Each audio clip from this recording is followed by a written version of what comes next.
वो ये था कि जी एक तो गैस, ये LNG का एक कॉन्ट्रैक्ट पाकिस्तान ने इतने बड़े पैमाने पे किया और इतने लंबे सालों के लिए किया और इतने लंबे अरसे 15 साल के अरसे के लिए लॉकअप किया अपने आप को ऐसी कीमत पर जो कि इंटरनेशनल कीमत से बहुत ऊपर है, या अब जाके बहुत शुरू में शायद ना भी हो, लेकिन वो 15 साल तक इतने लंबे ऊंचे रेट पे नहीं करना चाहिए था। एक दूसरा बिजली के, उन्होंने कहा जी तमाम जो IPPs के कॉन्ट्रैक्ट इस वक्त चल रहे हैं वो तमाम के तमाम हमारे दौर से पहले नेगोशिएट हुए हैं, तो उसकी वजह से हम स्टक हैं, हम उसका जिम्मा नहीं ले सकते इसलिए क्योंकि हमने वो कॉन्ट्रैक्ट्स नेगोशिएट नहीं किए हुए, हम उसका जायजा जरूर ले सकते हैं। बिल्कुल यहाँ तक तो बात आ गई, बिल्कुल सही आ गई। अच्छा, आपकी बात बिल्कुल सही है, लेकिन मामला है उनको एक्सपोज करने का, जिनकी इंक्वायरी हो रही है उन पे मजीद कमीशन बनाने का।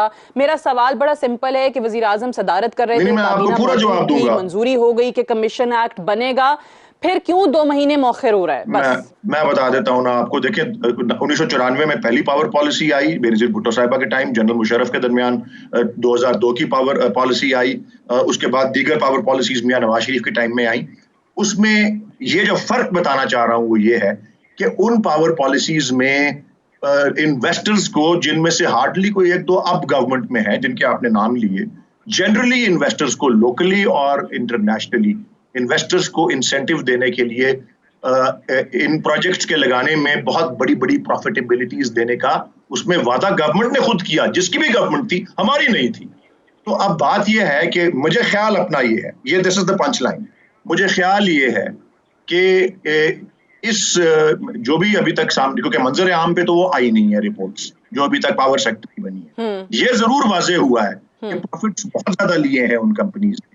मेरे नजदीक उसका प्रोबेबली आंसर ये है कि वो प्रॉफिट्स जब गवर्नमेंट्स ने खुद अपनी मर्जी से दिए थे तो उसमें बेईमानी का कोई इशू नहीं है। ये जरूर है कि गवर्नमेंट की कोशिश है कि उनको रीनेगोशिएट करके कि यार इतने ज्यादा प्रॉफिट मत लो, थोड़ा सा आवाम को रिलीफ भी दो, हमें भी हेल्प करो, तो उनके साथ वो on the table negotiate government करना चाह रही है, उनको मना करके प्रोजेक्ट्स की इनकी प्रॉफिटेबिलिटी को नीचे ले आया जाए। चलें शायद, और इसलिए रिपोर्ट उसके अंदर कुछ शिके जो पॉइंट सामने आए हैं कि उन्होंने ऐसे मुआहदे किए हैं जिससे इस मुल्क को और कौम को, कौमी खजाने को नाकाबिले तलाफी जो है वो नुकसान पहुंचा है। Thank you very much senator Waleed Iqbal साहब फॉर दिस। सवाल का जवाब मेरा नहीं आ सका अनफॉर्चुनेटली, और शायद वलीद इकबाल साहब खुद भी, क्योंकि उन्होंने पहले ही कहा था कि सरकारी जवाब में नहीं दे पाऊंगा। सवाल यह है कि 5,000 अरब रुपए का इतना बड़ा ये IPPs का स्कैंडल है, इसकी रिपोर्ट पब्लिक करने का और इंक्वायरी कमीशन बनाने की मंजूरी खुद वफाकी काबीना ने 21 अप्रैल को दी। तो क्या वजह बनी कि वो चीजें ऐसी क्या हैं कि इमरान खान साहब को रुकना पड़ रहा है, और ये दोनों तफसीलात अवाम के सामने आने से मजीद 2 महीने मौखिर कर दिया गया है इसको। एक ब्रेक लेंगे, ब्रेक से वापस आएंगे, प्रोग्राम को आगे बढ़ाएंगे। Stay tuned.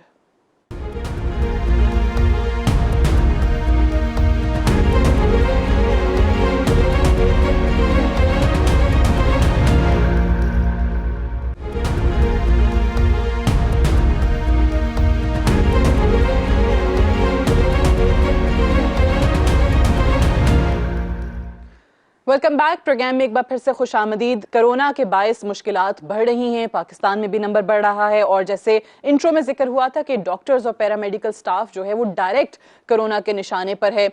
लेकिन वफाक की तरफ से फैसला किया गया है कि लॉकडाउन में नरमी की जाएगी।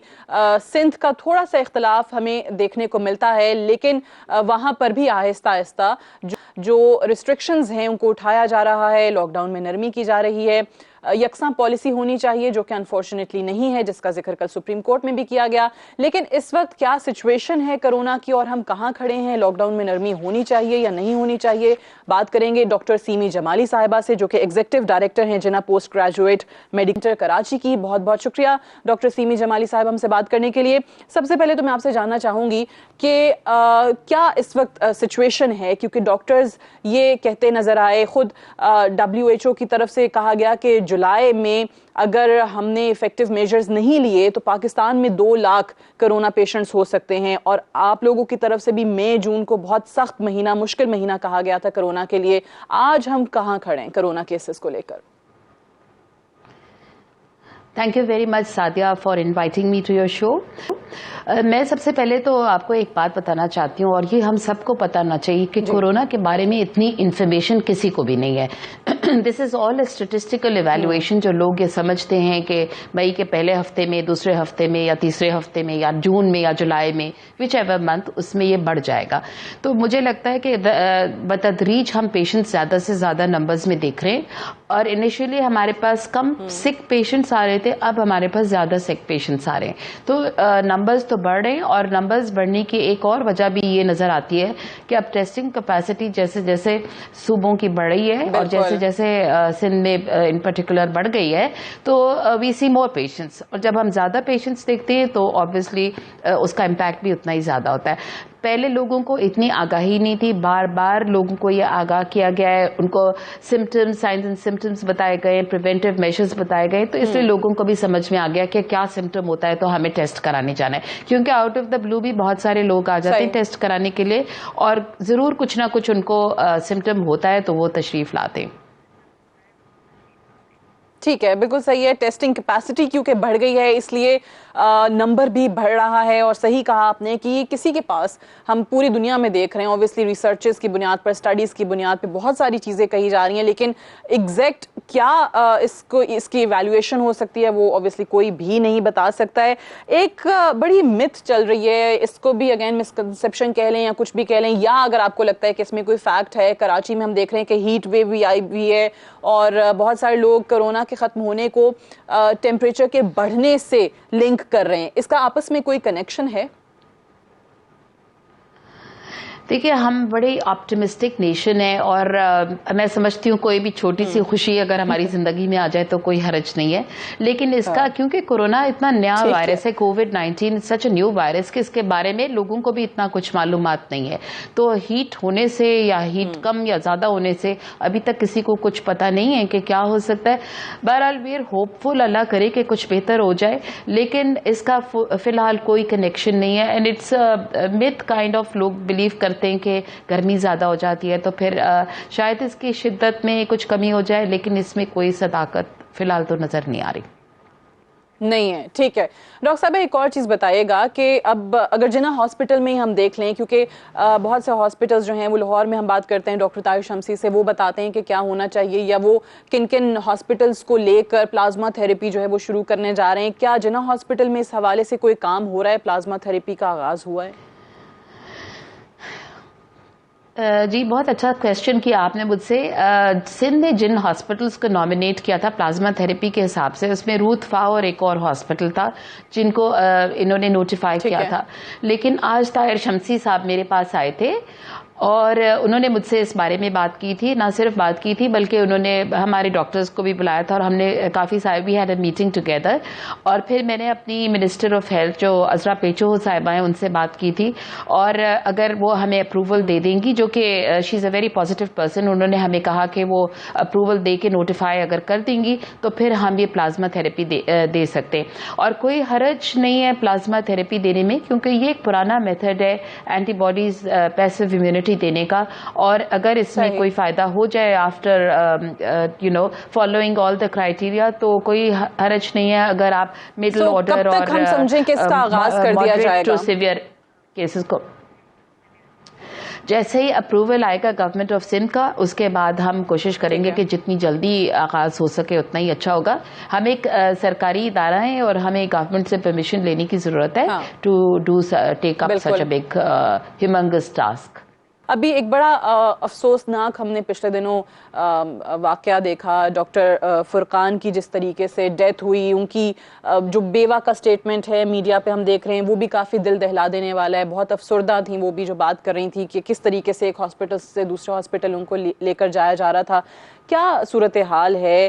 क्या वाकई अस्पतालों के अंदर वेंटिलेटर्स की कमी है जो डॉक्टर फुरकान साहब के साथ हुआ? खुद एक डॉक्टर के साथ ये हो रहा है कि अस्पताल में जगह नहीं मिल पाई। सबसे पहले तो मैं उनके घर वालों के साथ बहुत इंतहाई अफसोस करना चाहती हूँ कि ऐसा सानिया उनके साथ पेश आया, and I am very very sorry, and मेरी हार्ट फेल्ट कंडोलेंसेस हैं उनकी फैमिली के साथ। हैविंग सेड दैट, हुकूमत सिंध ने एक इंक्वायरी बिठाई है इसके ऊपर देखने के लिए कि क्या हुआ था और क्या वाक़यात हुए थे, जिसमें कि एक अस्पताल से दूसरे अस्पताल में वो ले जाए गए और एम्बुलेंस में ही फिर आते रहे उनको, और उनकी जो वाइफ है उन्होंने ये बात कही कि वो अस्पताल बर वक्त नहीं पहुंच सके और फिर वो जान बहक हो गए।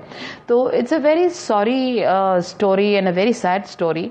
लेकिन आई थिंक कि जब इस तरह का कोई खुदा ना खास्ता, अभी तो हम उस मरहले में पहुंचे ही नहीं है कि जहां पर इतना नंबर्स बढ़ जाएं कि हमारी कंडीशन अल्हम्दुलिल्लाह बहुत बेहतर है। If you compare us to USA and to Italy and to Spain and UK, अब वो एपी सेंटर्स हैं इस वक्त उधर बहुत सारी जगह, जो कि हम अभी तक नहीं है, और अल्हम्दुलिल्लाह quite well contained for the time being. Although मैं पता है ज़िंदगी जो है बिल्कुल बदल गई है, प्री कोविड पोस्ट कोविड हमारी ज़िंदगी बिल्कुल बदल गई है और बदल जाएगी। अगर हम ये समझ लें कि अब से कुछ अरसे तक हम फिर वापस वैसे ही हो जाएंगे and everything will be hunky डोरी, ऐसा नहीं होने लगा। ये बहुत अरसे तक चलेगा और ये हमें पता भी नहीं कि कब तक चलेगा। हो सकता है कि ये मर्स और सार्स की तरह ये जैसे 2002 में आया था 2004 में ख़त्म हो गया, आखिरी केस शायद उसमें आया था, तो उस तरह हो जाए। और या ये भी हो सकता है कि अब्रप्टली ख़त्म हो जाए, एक इम्यूनिटी पैदा हो जाए लोगों के अंदर। So we don't know the consequences of what's going to happen.